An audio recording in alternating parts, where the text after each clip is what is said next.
Hi, and welcome to Kidney Plugged In. On the show today, we introduce you to Anne Huang, a woman who has lived with lupus nephritis since her early 20s. Lupus nephritis is an autoimmune form of kidney disease that worsens over time and can lead to kidney failure. Anne has led a remarkable life that has taken her to the UK, Toronto, and Whitehorse in the Yukon, where she now resides. Anne has lived with chronic kidney disease for over 13 years, and her remarkable story of determination, resilience, and effective optimism is one that is sure to inspire you. So stay with us because you'll meet Anne next, right here on Kidney Plugged In. Well, hello, Anne. Welcome to Kidney Plugged In. Thank you, Barbara. Thanks for having me. So great to have you joining us on the show today, and you're joining us from your home in Whitehorse, Yukon? Yes, on the traditional territory of the Kwanlun First Nation and the Tonquichan Council. It's a beautiful day today. And you have a really interesting background. Can we go back to the beginning and you talk a little bit about this? Yes, so the beginning, gosh. My background is in fashion PR marketing and events. I've been doing that for over a decade now. And I moved to Canada to be with my now husband in 2016, 17. So it's been about 6 years since I've been in Canada. We spent about 3 years in Toronto. And then, like I said, in September 2019, I moved up to the Yukon. And it was about 13 years ago now that you were originally diagnosed with kidney disease. Can you share some of that initial diagnosis with us? Yes, of course. So like you said, about 13 years ago, I was diagnosed with lupus nephritis, or SLE. And that is where the lupus activity attacks my body, and specifically, in my case, the kidneys. So I was just graduating and just turning 21 back then. So I was a 20-year-old young woman. I was about to graduate in the summer. I was interning at a London-based PR agency, and I started feeling slightly unwell. And yeah, it turned out to be lupus nephritis. So, Anne, thinking back now, prior to your diagnosis with lupus nephritis, were there any red flags that came up? Or was it more, as is most common with kidney disease diagnosis, that the symptoms were silent? Yeah, like you said, it's completely silent. And once I was properly diagnosed, I had lost about 50% of my kidney function already. And that, again, is without serious red flags. The only red flag that I really had was being fatigued. And when you're 20, turning 21, and you're at university, you're studying for your last year, I was doing internships, I was also working part-time, I was also living life as a 21-year-old. I thought I was just burning the candle at both ends. Yeah. So fatigue and stress, it happens to everyone. So that wasn't a huge red flag for me, because it was just such a normal response to life. So, Anne, you're 21 years old, you've just about to graduate and embark on an exciting career. And then, boom, you're diagnosed with kidney disease. So what impact did it have on your life at that time? Yes, it definitely was a surprise. You at that age, 20, 21, you don't really think about having a chronic illness or chronic kidney disease. So emotionally, I think, first of all, like you said, I was very shocked. And I think I spent a couple of years in denial, if I'm being perfectly honest. I wanted to progress with my career, and I wanted to live my life as a normal 21-year-old woman in London, in the UK. So yes, for the first couple of years, I definitely emotionally tried to put that in the back of my mind and just try and go on with life as normal. Hey, honey, I lost the list for Jason's birthday thing. Obviously, hamburger, cakes. No, not hamburger cakes. Hamburgers and cake. And buns, sausage. Talking. Ooh, eye candy. Is it a full moon tonight? People are being weird. And don't forget to make the Facebook event private this time. Okay, bye.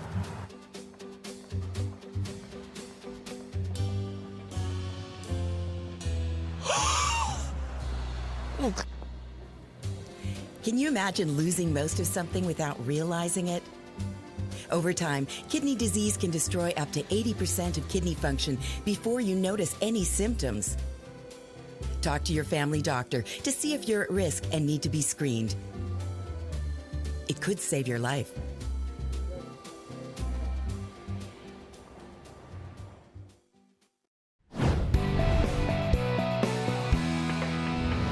So, Anne, we were just talking about how you had been diagnosed with lupus nephritis at the age of 21, but you were managing it and not really letting it affect your daily life. So when was it that things began to change for you health-wise? So towards the end of the year, when I was studying for my final exam and writing my thesis, I remember sitting outside because it was a beautiful day, revising and studying. I went home afterwards, said goodbye to friends, went home, and I slept for about 12 hours. And in the morning, I was so fatigued that I couldn't even open my eyes. It was a kind of fatigue that I'd never felt before. I can't really explain it either now. I was so tired that I couldn't move my muscles. I couldn't open my eyes. And it was so difficult for me to muster the energy and the will to even open my eyelids and to get out of bed. Wow, that must have been quite challenging, especially because you were embarking on this exciting career in fashion design. And I can imagine that's a pretty competitive area. So the fatigue that you were experiencing at that time living with kidney disease, did it sideline your career at all? So I'm very stubborn as a person. I'm also very positive, I'd like to think. So when I first started in fashion PR and marketing, I didn't really tell anyone. And like with lots of diseases and chronic illnesses and kidney disease, you can look perfectly healthy on the outside. So people don't realize that you are, in quotes, sick. So I tried to not let it affect my work at all. What about sharing what was going on with your health at that time? Were there people in your inner circle that you were able to reach out for support? My family and friends knew, of course, and I leaned on them, like many patients do, for support. Yes. But the fashion industry is, like you said, it's competitive. And back then, and perhaps even now, some HR practices aren't great. Some places don't even have HR. So for me, I was trying to protect my career and my future. And were you taking any medications at this point? So it's drug therapy or chemotherapy. So you're on some really heavy medication. And when I was diagnosed it was July, it's 13 years ago now, 2008, I think. 2008? Yes, 2008, 2009, that's when I graduated. In July, the specialist, the nephrologist and the rheumatologist started me on some really heavy biologic medication. So a really common one for kidney disease is mycophenolate. I didn't realize that. Yeah, and that, as I'm sure many patients know, has many side effects. And it's a pretty strong medication as well. And they started me on prednisone as well, a really high dose of steroids. And steroids, I will say, is one of the worst and one of the best medications. It's so good at just giving your body a kickstart, but my God, the side effects of that can be absolutely awful. So, for example, one of the side effects that as a young woman that I was worried about working in the fashion industry was the steroid weight gain. And it didn't happen until, I would say, about 6 to 7 years after I started taking steroids that really, really kicked in. But by that time, I was moving to Canada and eating well and really healthy, so that wasn't really an issue for me.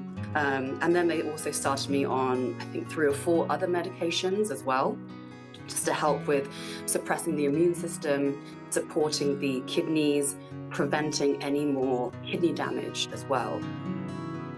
So by now you've established yourself in the fashion industry in the UK, and 2016 comes along and you make a milestone move from the UK to Toronto. So what happened in your life that precipitated that big move? I met my now husband, and he is actually from the Yukon. He was born and raised in Whitehorse, and we met through a mutual friend who went to university together. And so things got serious. We were doing long distance, and we decided, well, let's move together. And I decided to move to Canada because at the time, politically, the UK was going through Brexit. It was going through some political turmoil, and Canada just seemed like a more of a positive place and just better prospects. And for me, I could work remotely as well. So how did this big move impact your life and your health in particular? Moving, like you said, to Canada and Toronto in 2016, it really made me think about my future, about my chronic illness and my journey as I get older. Because as you get older, your disease doesn't get better. With age, it gets worse. Yes. And so it really started to sink in. And I started to basically become a much healthier person. So I reduced my work hours. I then also started eating better. Not that I was eating terribly, but in the fashion industry, sometimes you don't really get to eat because you're running around all the time. There's pressures on how you look and the size that you are. So being away from that, physically being in Canada, really helped my mental, emotional, and physical wellness. So this was a positive experience for you? Yes, absolutely. And then I had time to do things that I loved, like Pilates, like yoga. I could make delicious, fresh food. I had time to cook, which is another thing that I love. I started seeing a personal trainer and I started working out. So physically, I was in really great shape. And I started doing things like meditation to help my anxiety that I still had from the fashion industry in London.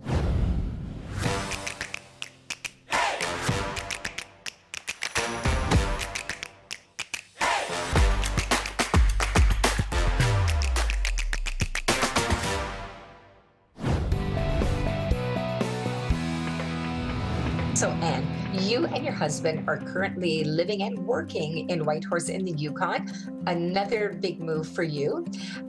When did the move from Toronto to the Yukon happen? And what was the catalyst behind that? So my husband's company, just for him, got too big to manage from Toronto. So he kept flying from Toronto to Whitehorse, and it was putting a lot of stress on him.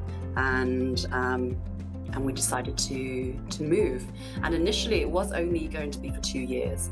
But then of course the pandemic happened, and it was pretty good.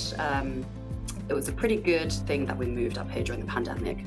We were pretty much shielded from the big cities and everything that was happening there. So I think it was a good idea. It sounds like perfect timing in a way. You've moved to Whitehorse in the Yukon.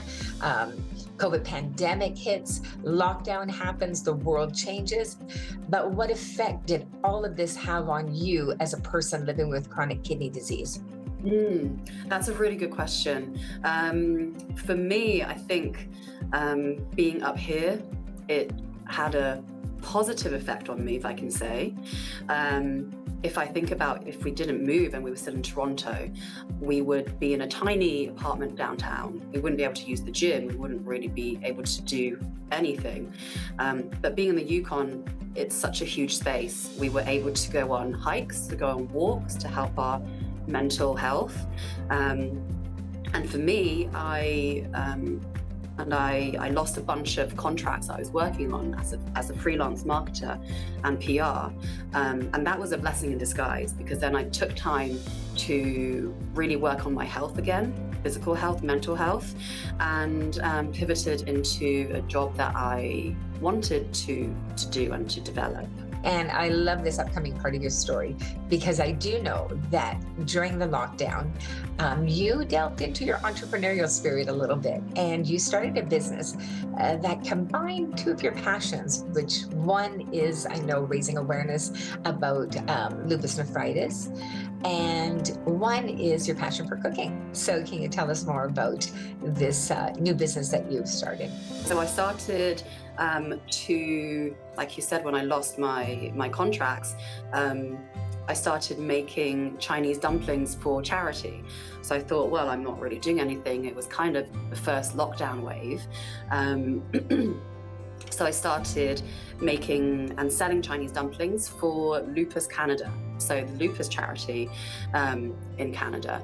And that went really well. I sold lots of dumplings for family and friends, made some money for the charity as well, and spread some awareness about lupus and chronic illness in Whitehorse, which was my goal anyway. And eventually friends and family came knocking on my door and asked for more dumplings, and they said, well, we'll pay you for them, they're so delicious, we'll pay you. And so at that time as well, I was really missing my family back home and really missing my cultural connection to my Chinese heritage. And so one of the things that really helped me was food, and through cooking, through Chinese cooking, specifically dumpling making. And so I looked into a dumpling business. I started an online, it was half online, half in-person course at a place called Uconstruct here in Whitehorse. They did what's called a business boot camp. That was a couple of months of intensive business boot camp, basically.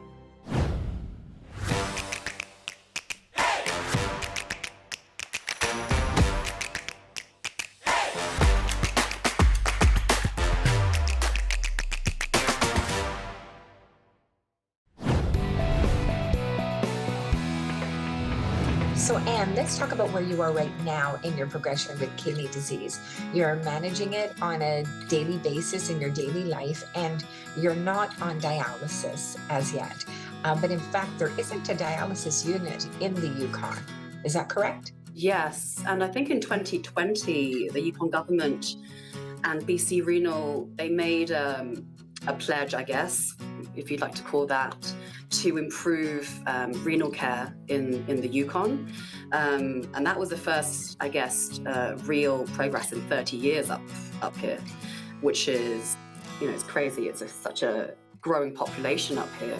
And there isn't really specialist care here for people with kidney disease. It will cost about $2.5 million to $3 million to get a dialysis unit up at the hospital here in Whitehorse, which is a lot of money. So that, I think, is out of the picture. But what the government and BC Renal, I believe, are trying to do is to encourage home dialysis units. And that is going to cost about $1 million, I think, instead of the $2.5 to $3 million to set up.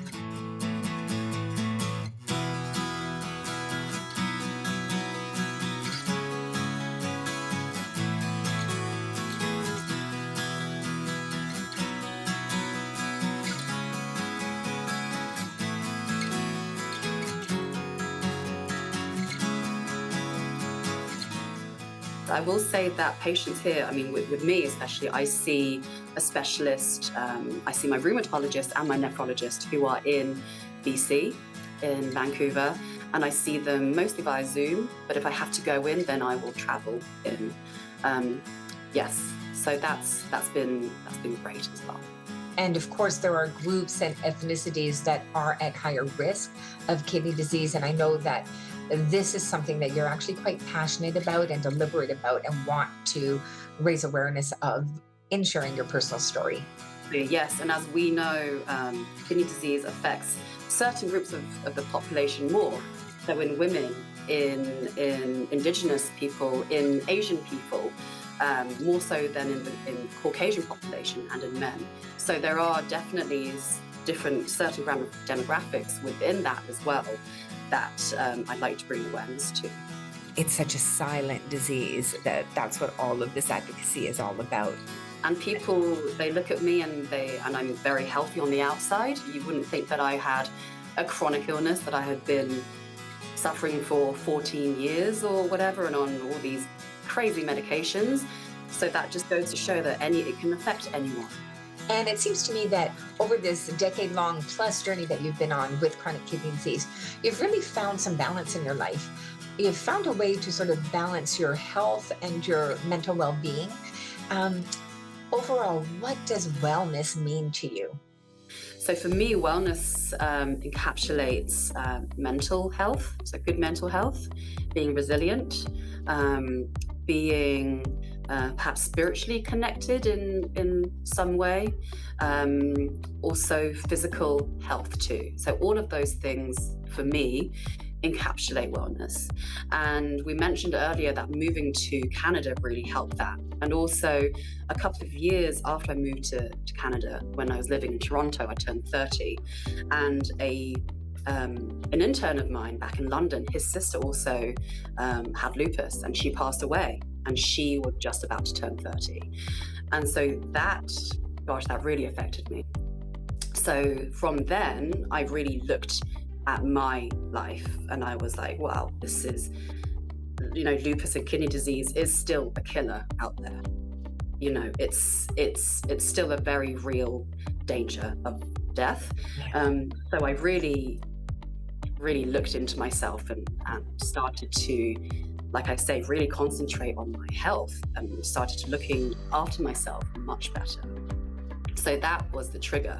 And so my wellness journey from Toronto to now has really improved and it hasn't really changed. So diet, exercise, meditation, being around family and friends, that's my main important, that's my 4 things that I do. But yeah, it was in Toronto that trigger, it really affected me and it really pushed me towards my wellness journey. I'd really also like to mention the Kidney Wellness Hub. It's a really fantastic resource for people who have just been diagnosed with chronic kidney disease or have been living with it for a while. It's something that I wish I had when I was first diagnosed, because it answers so many questions about diet, about how to live with chronic disease, mental health, physical health, also healthy recipes as well. It also has a peer support group, which is really important. So yes, have a look at the Kidney Wellness Hub. It's a fantastic resource. Oh, Anne, I'm so glad that you found the Kidney Wellness Hub helpful. And thanks for mentioning it, because it is a new dynamic online microsite that's developed here at the BC Newcom branch of the Kidney Foundation, and it supports the health and well-being of kidney patients and caregivers as well. And there is that specific component of attention paid to those who are the most vulnerable and the newly diagnosed. It has a YouTube channel as well, so check that out. And so glad that you've been on the microsite and that you found it very useful.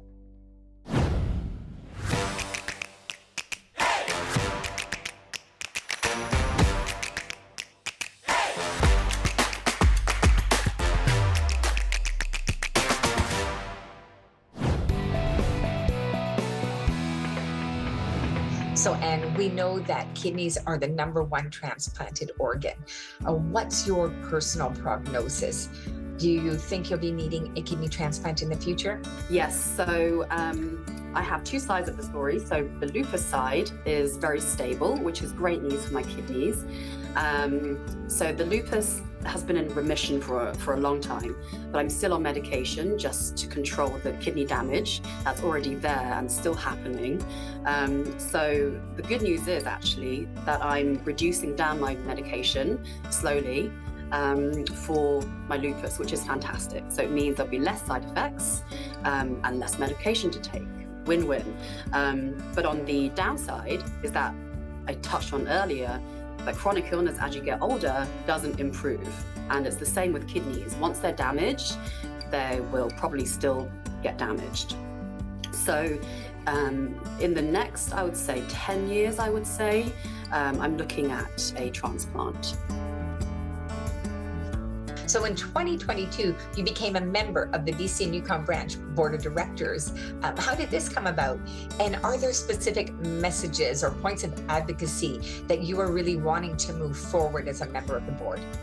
Yes. So I actually saw a post on Facebook from the Kidney Foundation looking for new board of directors, especially for the Yukon branch. A wonderful woman called Carmen stepped down, and she was the representative for Yukon branch, and she has done some fantastic work, so I have big shoes to fill. But so I took her place, and I'm really looking forward to bringing chronic illness and kidney disease to perhaps a different demographic. As we all know, it can affect anyone. You don't have to be of a certain age. Right. And with the lifestyle that we're living, the modern lifestyle, kidney disease is affecting people who are younger and younger. And I'd like to remind people and maybe bring awareness to people that it's never too late to start looking out for signs of chronic kidney disease. And that prevention is always better than cure, especially when it comes to kidney disease, because there is no cure for end-stage disease. Before you go, if you wouldn't mind, would you please share some words of wisdom or some things that you've picked up along the way on your journey with kidney disease for any of our viewers that may be facing their own challenges on their journey of living with chronic kidney disease? So words of advice for newly diagnosed and those who have already started this journey of chronic illness or kidney disease is to not let your diagnosis define who you are as a person. You are not just a patient, you are a 3D person, you are a human being. Your diagnosis does not define your personality. Chronic illness is not a personality type, as I like to say. You can be a 3D person and you can have chronic illness. It is a part of you, of course, but it does not define who you are. What inspiring advice. Thank you, Anne. Anne, it's been a pleasure having you on the show today. Thanks so much for coming on and sharing your story. Thank you for having me speak on your platform. It's been a pleasure.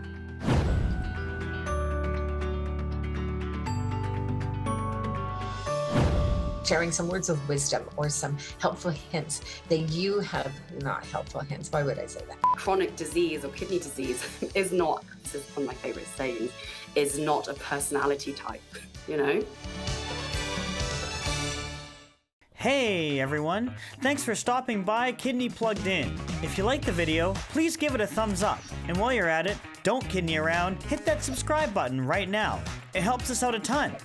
Looking for more Plugged In episodes? Then click here. Or check out one of our latest uploads over here. Cheers, and we'll see you next time on Kidney Plugged In.